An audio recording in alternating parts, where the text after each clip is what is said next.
Hey folks, I'm Philip B, and welcome to Europa Universalis 4. And we are playing the Anbennar mod. This is a total conversion mod that turns Europa Universalis 4 into a fantasy world a la Tolkien, Dungeons and Dragons, and so on and so forth. So I've never played this mod before, but I've done a little reading on it. It seems like really cool. I've been a long time fantasy like book reader and D&D player, and so this seems really interesting. It could give new flavor and new fun to EU4. I'm sure there's a bunch of new mechanics, like magic and artificing and some other stuff, a bunch of races. So we'll see how that plays. So we'll go to the single player campaign here. And we can see the world is fairly large. This is the new world, from what I understand. I don't know the lore super well, so we'll read the lore as it comes along, and hopefully we'll learn the game as we go. This is effectively the new world. And then over here is Asia-like experience. Flavor, if you will, as you can see here. And you get humans and something like cat people. Find one here. Yeah, you get the idea. Yeah, there's gnolls, orcs, hobgoblins, as you can see, a whole bunch of different races. Centaurs in the steppes, like the Mongol hordes, harpies, elves, gnolls. There's lizard folk, there's elephant people, all over the place here.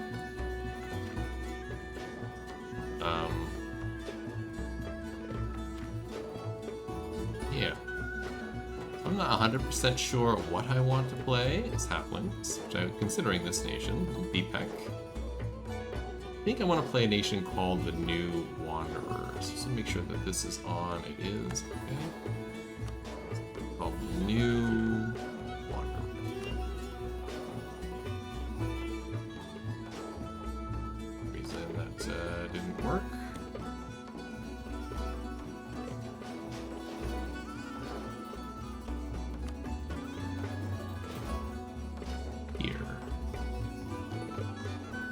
This is a New Wanderers. They are a captain of Entef of Bibnot. They're an independent nation. They're an adventurer nation. So this government is ranked a duchy, and they give a bunch of stuff. It's a new kind of government type that's akin to the Native American tribes and First Nation tribes in the base game, where they can migrate and stuff like that, but it's much more lore attached to it. It's like an adventuring troop. You get a bunch of missions and stuff you can do, and then you can create a nation out of it. And so I'm thinking of playing them. The other two options I was thinking of is here. This is the Magisterium, which is the sort of college of magic. They have some interesting missions, and of course BPEC here. That's interesting, because who doesn't love hobbits? Or halflings. They seem like fun. And the other one that's sort of like the vanilla playthrough is Laurent. If I can find it, it's Fern. Or Laurent.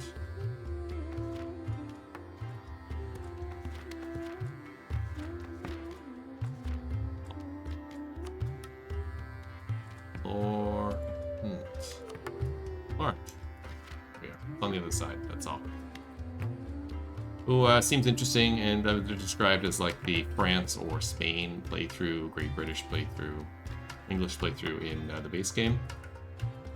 And they don't have a ton of fun, unique stuff, but they do have their own mission tree and stuff. Seems like a lot of fun. Let's try out the Adventurers Guild. Let's play the New Wanderers. They sound like a lot of fun. Yeah, we'll give that a try, and we'll see how the game plays like this. So we'll go on normal mode here. I'm not playing Iron Man, because if you're recording anything, you should know that you should never record in Iron Man unless you're going specifically for achievements, or that's your shtick. But because of crashes and stuff, it's better not. Let's read through this stuff. The Adventurers of the New Wanderers, 1444. So primer. Escan, which is the name of the region we're in, was long ago home to the first and greatest empire of humanity, Castanor. It forged a common language across the continent and drove back both the deep woods as well as the Fae and centaurs who lived within. However, the greatness faded, and after the day of ashen skies, and for centuries, all that remained were bickering feudal kingdoms, weakened enough to allow Castan Ebenfrost to reunify the empire in his own image when he founded the dreaded Black Castanor. It only became darker when the second Castan was made puppet by the sorcerer king Nichmer, who then led Black Castor in brutal wars until most of Canor fell under his domain. It would take the continent-spanning War of the Sorcerer King and the arrival of the elves, talented in sword and magic, to bring him down. After Nichmer's death at the Battle of Trialmount, Castanor fractured and Escan entered a chivalric period of kingdoms like Castellir, Faradin, and Anarchon. I'm just going to skip this song. Hold on, give me a sec. There we go. Sorry about that. Alright. Castor fractured and Escan entered its chivalric period. Kingdoms like these kingdoms became lands of legend. Wars were rare and conflicts were instead handled by knightly duels and jousting tournaments. Recent history. Perhaps this practice made the region weak as the lands crumbled when the green tide came after the fall of the dwarf hold Hugdir in 1424, so only about 20 years ago. Orcs, united by Krogus Dukeson, rushed out of the Serpentine in their millions.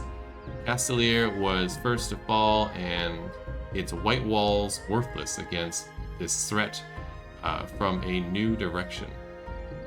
The Knights of Denica were slaughtered with their proud steeds, and the Blade March's legendary sword, Kalindal, the Gleaming Blade, was overcome, and the Merodic was forced into their mountains. In the west, the Lilac Wars raged. Many ignored these grim tidings, but following the war's end in 1443, many veterans marched east to confront the threat, earning the moniker the Marcher Lords. They were joined by a plethora of adventuring companies from the far afield as Laurent and Keterata, as well as the Count's League, a remnant band of Castellirian, there we go, counts led by Corlan Blacktower, and a force of Griffin riders led by Prince Griff the Young. The force dealt the Green Tide some of its first defeats, waging a bloody stalemate at the Battle of Rotten Step. Among the many that fell was Corin, a red-headed squire of Benin, but that night she arose as an avatar of the fallen god Argados. Reborn and renewed, she founded the adventuring party Corin's Circle, rallied the Marcher Lords, and led them all the way down to Castanath itself. There, while defending the Laurent Bluetusk Stimula with her shield, and killing Dukeson with her sword, she was slain for the second time, and this time she would not rise. That was yesterday, the 10th of Near Ament. Now, the morning after the sun rises upon New Escan, even if it's still infested by orcish and goblin warbrands, will you reforge one of the kingdoms of old or create something new. Perhaps one day all Cannar will once again be reshaped by the will of the Ascani Emperor. Well, there's a sort of background story to what's going on. Our religion, we are the Pestist faith. It gives the following modifiers. We get stability cost modifier reduction of 15%. That's pretty nice. Tolerance of true rate +2. Okay. And mandate growth modifier plus 0.05. Okay, I don't know what mandate is, but we'll find out soon. Ketism is the religion of Keterata and its closest vassal states. It is a major religion in Sarhal. It is a monotheistic and strictly organized faith with a high priest of Eliket in Keterat, speaking with authority that could only be countermanded by the Ketarch or Eliket himself. Eliket is worshipped in the eternal as the eternal of Lord of Keterata, and though the existence of other deities are not explicitly denied, they are universally considered less worthy than the veneration of Eliket. Their worship is tolerated to various extents, but play no role in orthodox Ketist doctrine or rituals. Belief in Eliket and the Ket is considered obvious fact rather than a manner of faith. Instead, focus on proper behavior and emulation of Eliket. Correct conduct rather than faith is emphasized in Ketis, and as such, rituals and taboos are the faith's primary impact on its followers. A good Ketis must not consort with the foul jinn, must not betray the recognized king, must not place a foreign deity above Lord of Keterata, and many other such taboos, the majority of them decreed by Eliket themselves. Cool. Our government, we are a Paparemiti adventurer. The adventurers of Theocrasis. The adventurers are Theocrasis. The Theocrasis, an heir is elected from a group of up to 6 candidates who, upon succession, then rules for life. Depending on background of the candidate chosen, you will receive different events upon their ascension. Theocrasis have a devotion value, meaning how true they are to their ideals, conferring penalties or bonuses depending on how righteously devoted the state is. All governments use government reforms, blah blah blah, we know that from before. And then this is about the world we live in. So Cannar is a diverse, temperate land inhabited by many races such as halflings, dwarves, gnomes, kobolds, and orcs. Although the dominant races of the continent are humanity, in addition to half-elven nobility, scions of a 400-year-old pairing between elven migrants and native human nobility. At the center of Cannar lies the Dame's Head, I think is probably how it's said, and not Dame's Shed. Dame's Head? Yeah, we'll go with that. An inland sea surrounded primarily by the Empire of Anbennar, a giant but largely divided empire that dominates the central region of Cannar. Upon the death of the emperor, the imperial electors elect its replacement by voting. A member can become an elector by being granted an electorate by the current emperor and inheriting the elector. So it's like the HRE. Gotcha. Countries within Anbennar, meaning unity in Elven, are allowed their own diplomacy and may even have their own subjects. The emperor is obligated to defend them from outside forces and have demanded that they hand back unlawfully acquired territory within the empire. Yeah, just like the HRE.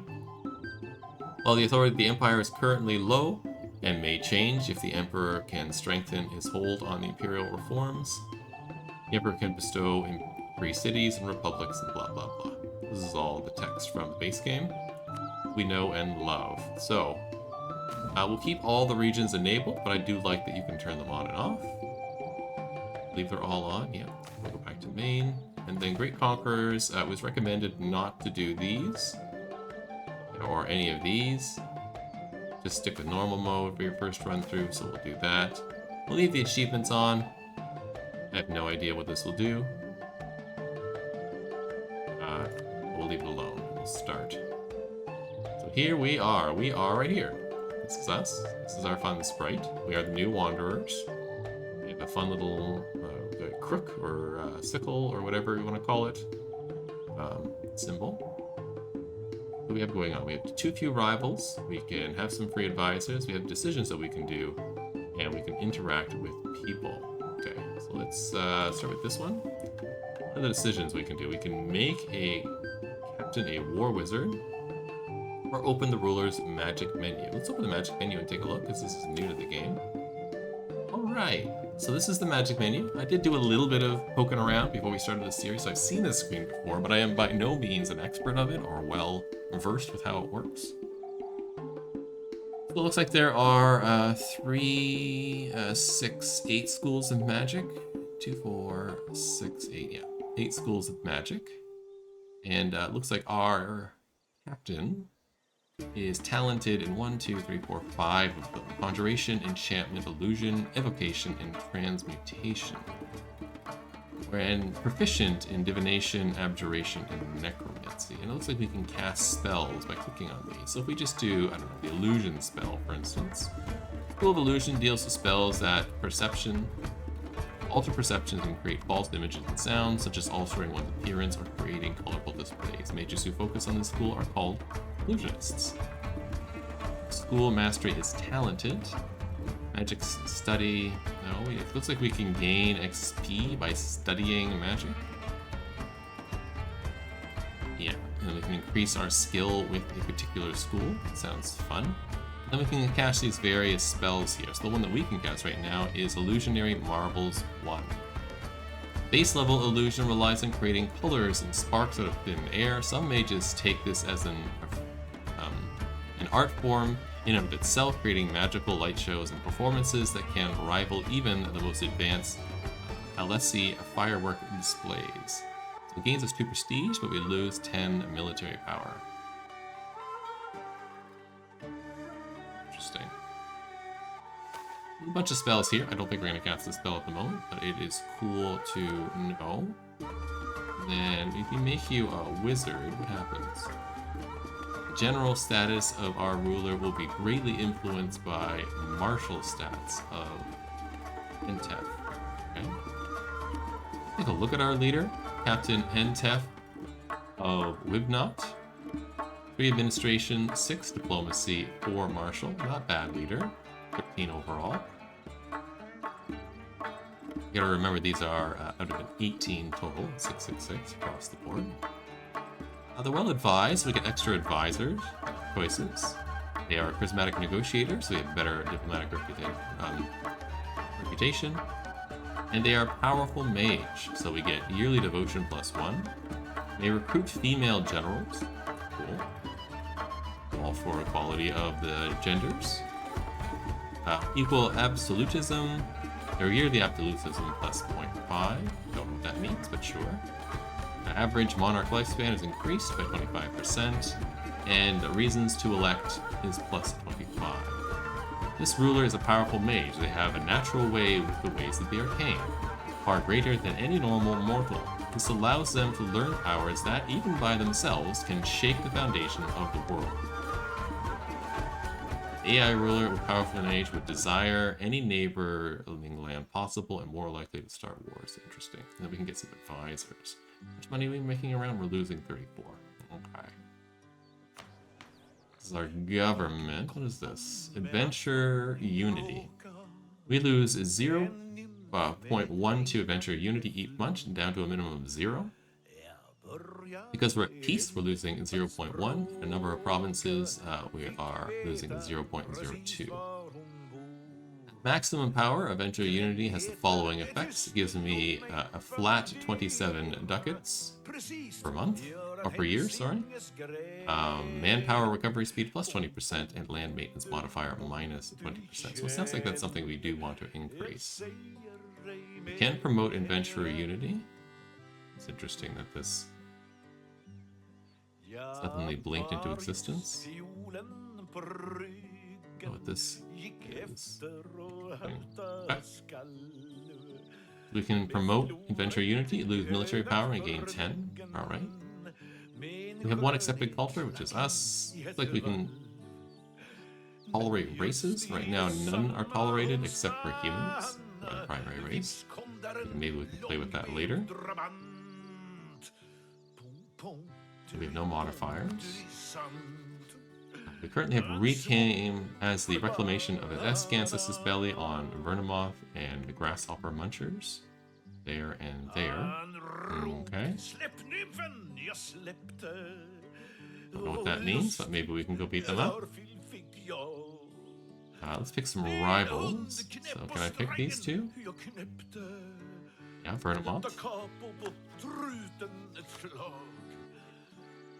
Grasshoppers. The Small Fellows, Company of Thorn, another expedition. You are another adventurer group. Gotcha.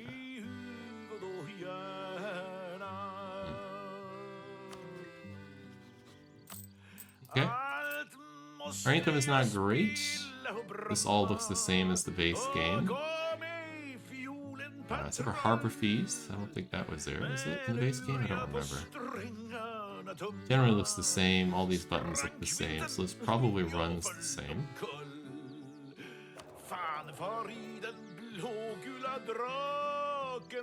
And I appreciate the effort went into the singing songs, but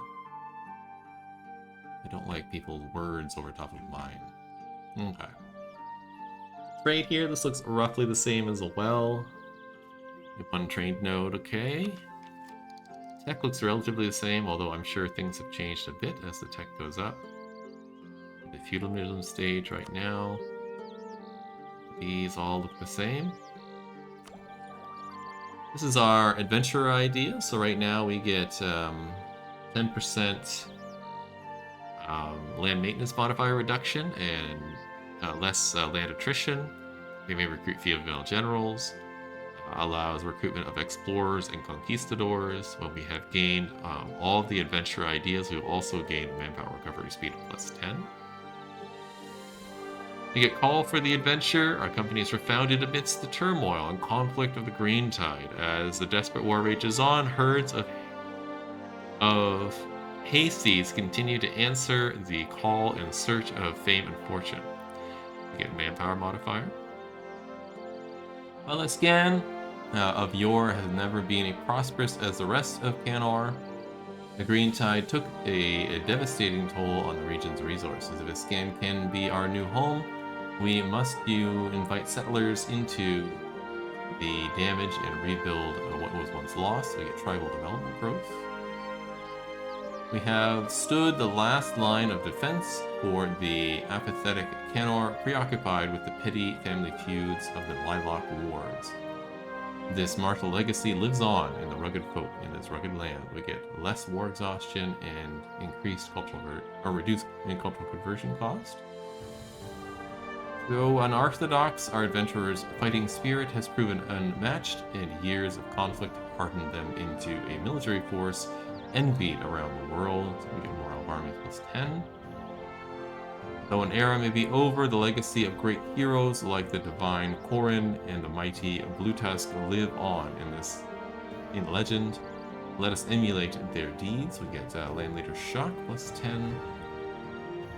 It's clear that Escan, that was the land of chivalry and the legendary kingdoms, is no more. In this place, a new Escan, rebuilt on the blood of 10,000 adventurers.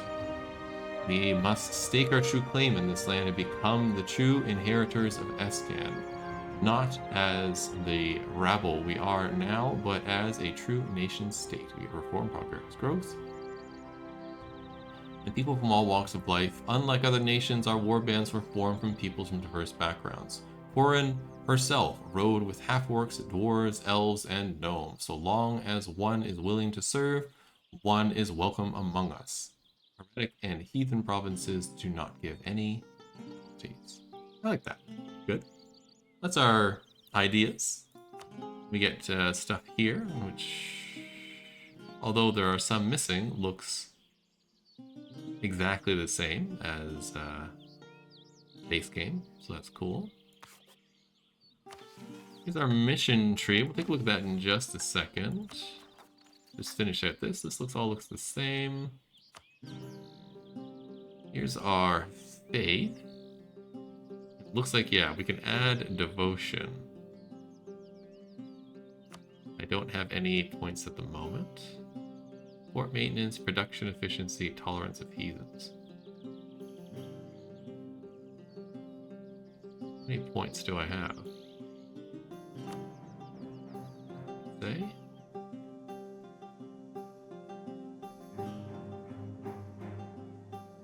Sure it says anywhere, but why don't we grow the economy? We'll do that. Oh yeah, it's up here, right? Yeah, devotion.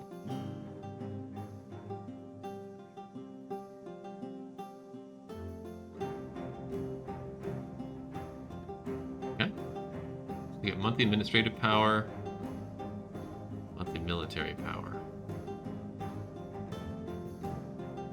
Neat. Okay. Army stuff looks basically the same, except for NF, being a naturally powered mage, can take to the battlefield as a general and use deadly magics to turn the tide. Alright. That's new, otherwise everybody is the same. Maybe we'll get a general? I'm not sure. Alright, that all done. We don't have estates, we don't have subjects. What do we have down here? Action achievements. Naval Federation Offenbores, looking for a log crew, join grain deposits, okay. We do have factions, I guess. So we have Marchers, representing the warriors, chivalrous knights, and power-hungry mercenaries, the vengeful souls of our adventuring company. Marchers first gained their name in the Greentide, after the Greentide Marchers, who held the defeat of all orc kind as the highest priority. Okay, it's like a military faction. And they give us morale of armies when they're leading, land force, a limit modifier, prestige from land battles, diplomatic reputation, but they reduce or increase the cost of idea costs and reduce our diplomatic relations by 1. The pioneers represent those who became adventurers in search of new opportunities and homes, or those who have returned to reclaim their homeland. Pioneers seek to establish new settlements and rebuild old ones in order to restore civilization in the wilder lands. They give me development costs, settler chance, they increase manpower, or reduce our manpower modifier, we get land attrition, we get global settler increase, we get administrative efficiency reduction, and tribal development growth. It's included, and then we have fortune seekers, representing the opportunists and merchants among adventurers. Fortune seekers look to profit from the free-for-all nature of adventuring by rebuilding some infrastructure and taking its profits for themselves. Here we get construction cost reduction, we get a reduction in discipline, a reduction in diplo rep, an increase of diplomatic relations though. We get an increase of caravan power, and good produce modifier is increased by 10%. Neato. Torpedo. Alright. And then this last one is achievements. Okay. I don't need to look at right now.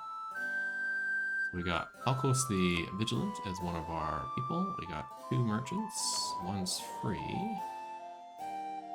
Can I put you anywhere? Go to merchant map. In here. Can I stick somebody here? Here, let's transfer trade power into there. And something to do. Did I actually do that?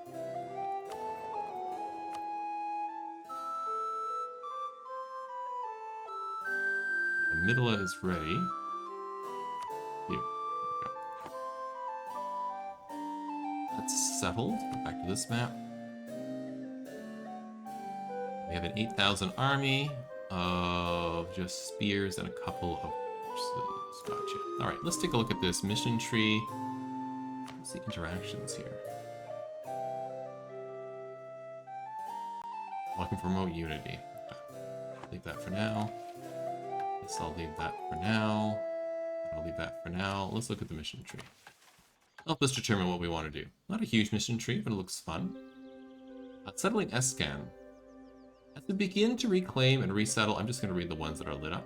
We'll leave the other ones to explore as we go on.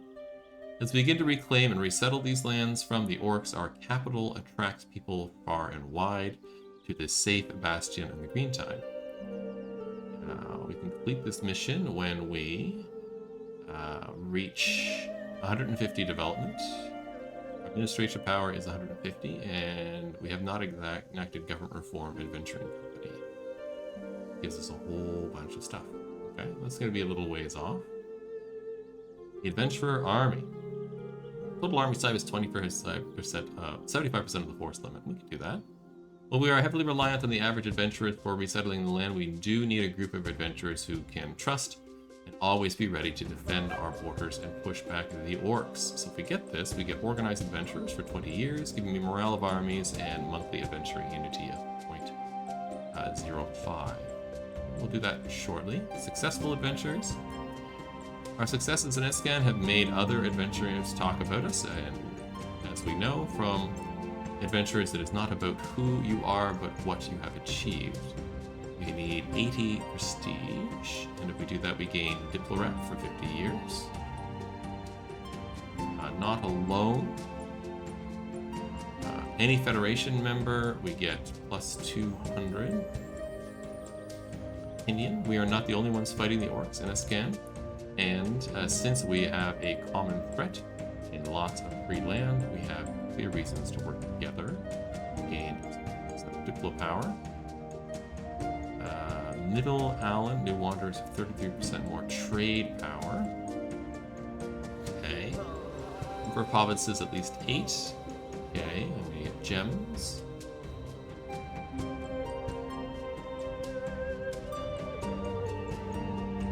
Our own crowns, number of provinces in states, at least 3. It's a gold producing province. But wants a gem province and a gold province. We'll take a look at those in a minute.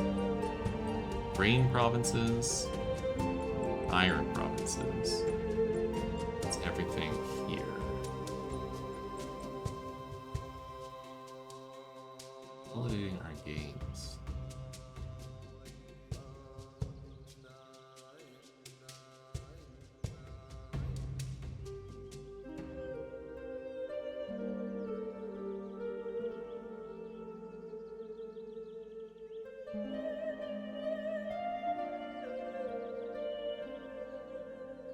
Okay. So it was gold, gems, grain, and iron. Let's see what the goods are. It's economic. Trade goods. We are here. Somewhere, right here. We have grain. There's iron. There's iron all over. Okay. Not hard to get. Gold or gems? Gems, way over here. Gold, way over there. Those might be a little bit harder to get my hands on. I can certainly head that direction. Alright. Allies, let's see. Who likes us nearby? Do you like me? You don't mind me. And you are an adventurer. Enemies are those people and those people. I only have one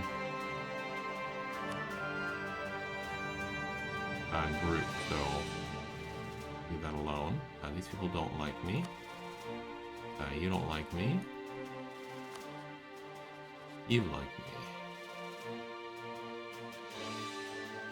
Humans.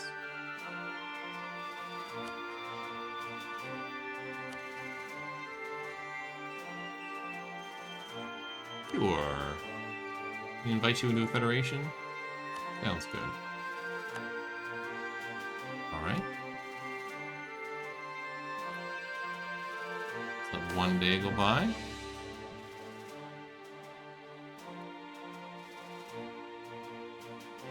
Okay. Bunch of stuff going on. Corinth's Fall. Green Tide began 20 years ago when the orc Krogus Dukerson, who claimed he was the son of an evil god, invaded and laid waste to the chivalrous kingdom of Escan. Only Corin, a mortal woman imbued with the powers of Agrados, the disgraced god of war, could stop them. And stop them she did.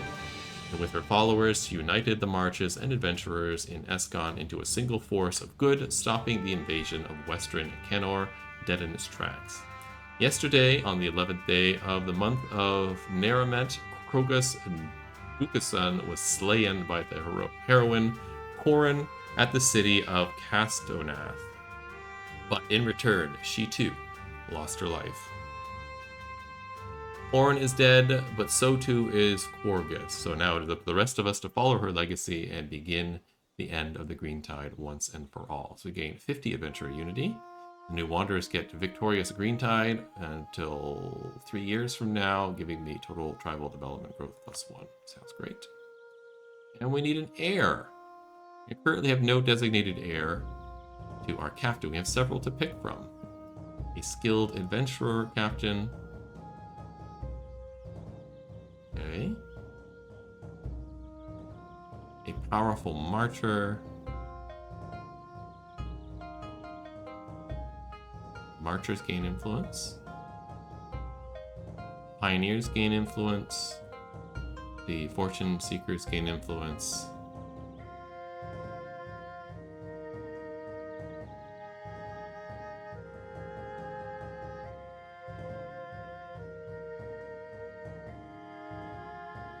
Like an outsider. I think we're gonna go with a skilled captain.